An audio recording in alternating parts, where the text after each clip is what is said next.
क्या आप जानते हैं जिस शहर को आप नगर उटारी या बंसीधर नगर के नाम से जानते हैं, उसका नाम कभी टप्पा उटारी हुआ करता था। लेकिन आखिर ये टप्पा उटारी था क्या? दरअसल मुगल और शुरुआती ब्रिटिश शासन में टप्पा किसी गांव का नाम नहीं बल्कि कई गांवों को मिलाकर बनाया गया एक प्रशासनिक और राजस्व क्षेत्र होता था, जहां से लगान वसूला जाता था, जहां स्थानीय शासन चलता था और प्रशासन संभाला जाता था। यानी आज जैसे ब्लॉक या अंचल होते हैं, वैसे ही उस दौर में टप्पा हुआ करता था। और उटारी उस इलाके का नाम, मतलब टप्पा उटारी यानी उटारी प्रशासनिक क्षेत्र। लेकिन ये सिर्फ एक नाम नहीं है, ये कहानी है राजाओं के रियासतों की, दिल्ली दरबार की, अंग्रेजों के दस्तावेजों की और एक ऐसे रहस्यमय प्रतिमा की जिसने पूरे इलाके की पहचान बदल दी। आज इस नाम को लेकर राजनीति गर्म है। वर्तमान विधायक अनंत प्रताप देव और पूर्व विधायक भानु प्रताप शाही एक दूसरे पर बयानबाजी करते थक नहीं रहे। लेकिन इस विवाद को समझने के लिए मुद्दा जो है वो ये है कि बंसीधर नगर में दोबारा उटारी शब्द का जुड़ना। और इस विवाद को समझने के लिए हमें लौटना होगा इतिहास के उन्हीं पन्नों में जहां से शुरू होती है टप्पा उटारी से नगर उटारी और नगर उटारी से बंसीधर नगर उटारी की कहानी। तो चलिए आज से करीब 200 साल पीछे चलते हैं, बस उस दौर में जब यहाँ देव वंश के सूर्यवंशी राजाओं का शासन हुआ करता था। कहा जाता है कि यह वंश सोनपुरवा स्टेट की ही एक शाखा थी।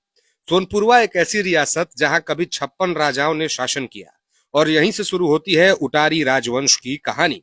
इतिहास बताता है कि सोनपुरवा स्टेट के 44वें शासक प्रसन्न राय सिंह के दो पुत्र थे। बड़े पुत्र उत्तर राय, छोटे पुत्र रघुनाथ सिंह। लेकिन नियति को कुछ और ही मंजूर था। जब प्रसन्न राय सिंह की मृत्यु हुई तो बड़े पुत्र उत्तर राय तीर्थ यात्रा पर थे। राजगद्दी खाली थी, राज्य को शासक चाहिए था और इसी बीच छोटे भाई रघुनाथ सिंह को गद्दी पर बैठा दिया गया। कुछ समय बाद उत्तर राय वापस लौटे, लेकिन जब तक सत्ता बदल चुकी थी। इतिहास यहाँ एक खूनी संघर्ष देख सकता था, लेकिन कहानी ने दूसरा मोड़ लिया। राज्य को विभाजित किया गया। उत्तर राय को भरण पोषण के लिए 97 गांव वाली देवंकारा जागीर दे दी गई और यहीं से जन्म हुआ नगर उटारी शाखा का। उन्हें कहा गया भैया और आगे चलकर यही वंश भैया देव कहलाया।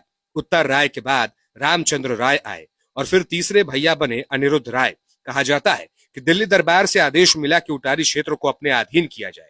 उस समय यह क्षेत्र रुद्रशाही नामक शासक के प्रभाव में था और फिर संघर्ष हुआ, सत्ता बदली और अनिरुद्ध राय ने इस इलाके को अपने अधीन कर लिया। इसके बाद दिल्ली के सम्राट ने उन्हें यह क्षेत्र कर मुक्त जागीर के रूप में दे दिया, यानी टैक्स फ्री जागीर के रूप में दे दिया और यहीं से इतिहास में दर्ज हुआ नाम नगर उटारी। फिर आए नरहर देव। कहा जाता है कि उनकी शारीरिक क्षमता और प्रभाव से दिल्ली दरबार इतना प्रभावित हुआ कि उन्हें देव की उपाधि दे दी गई और तभी से यह वंश भैया देव कहलाने लगा। समय बीतता गया और